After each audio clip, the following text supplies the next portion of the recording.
Out in the middle of the Abu Dhabi desert, something, well, almost unimaginable is being built. It's this huge bet that could totally reshape the future of AI for literally billions of people.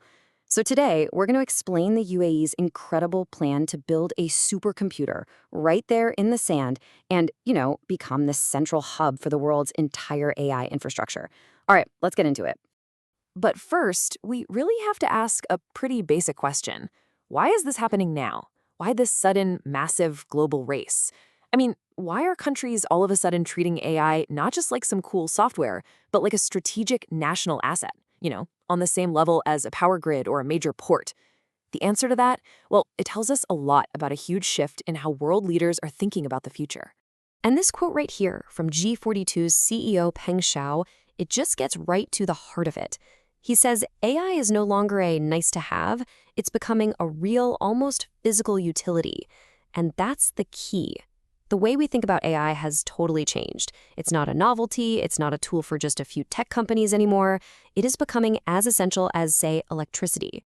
Okay, so that brings us right into our first section, this whole idea of AI being the new utility.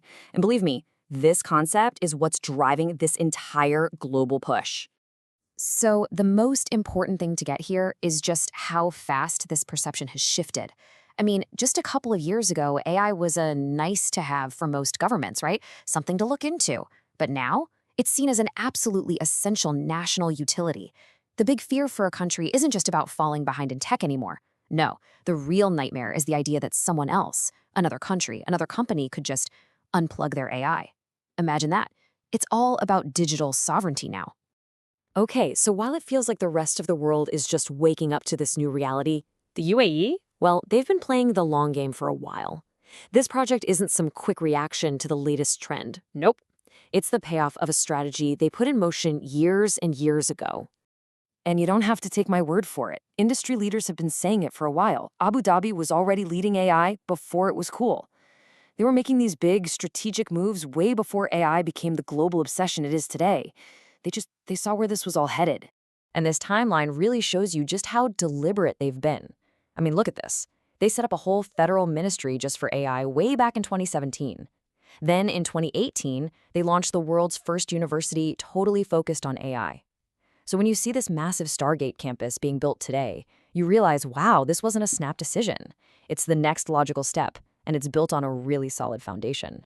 So all that groundwork, all that planning has led to what we're seeing today, this incredible supercomputer being built in the desert. And when I say it's massive, it's almost hard to wrap your head around the scale. Okay, let's just start with the power consumption, because this is wild. The plan is to dedicate 5 gigawatts of power to this one AI campus. To give you some perspective on that, that's enough juice to power a small country. Yeah, all for a single project. And then there's the human scale of this thing. Right now, as we speak, there are more than 7,000 construction workers on that site. And they're not just working 9 to 5. They're going around the clock, 24/7, to make this happen. And just try to picture this for a second. If you could fly over that site right now, you'd see over 100 cranes scattered across the skyline. It just gives you a sense of the incredible speed and scale of what's being built out there. And the pace is just relentless. The first phase, the first 200 megawatts, is going to be up and running in just a few months. And from there, the plan is to just keep adding another 200 to 500 megawatts of capacity every single quarter. They're just going to keep stacking it up until they hit that unbelievable 5 gigawatt number. But look, a project this huge isn't just about concrete and steel. You can't just build it. It all hinges on a really critical partnership with the United States. And honestly, this partnership is at the very heart of the whole thing. Because at the end of the day, any AI supercomputer is all about the chips. And the US has given the green light for its most advanced AI chips. We're talking the best of the best from companies like NVIDIA, Cerebras, and AMD to be sold to the UAE. Let's be clear, without those chips, this project just doesn't exist.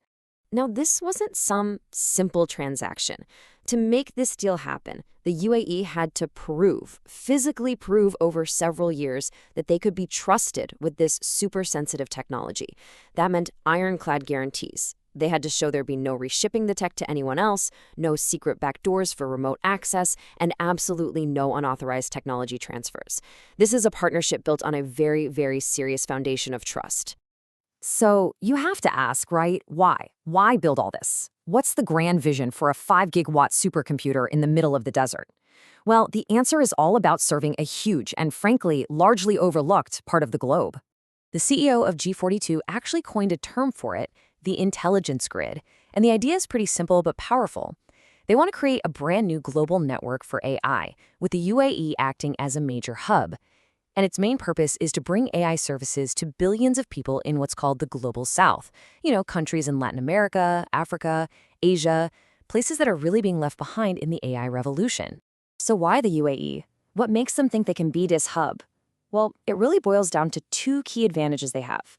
First, they have tons of reliable and pretty cheap energy, which you absolutely need for power-hungry AI. And second, they have fantastic global connectivity. And this number really puts that connectivity claim into perspective.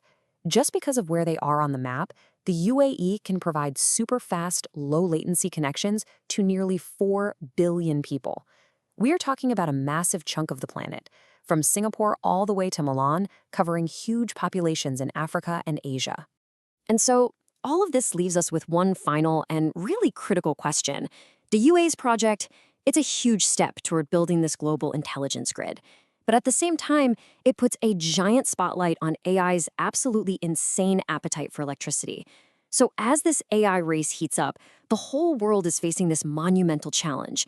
How do we build and power the future of intelligence without completely breaking the energy grids that we all rely on every single day?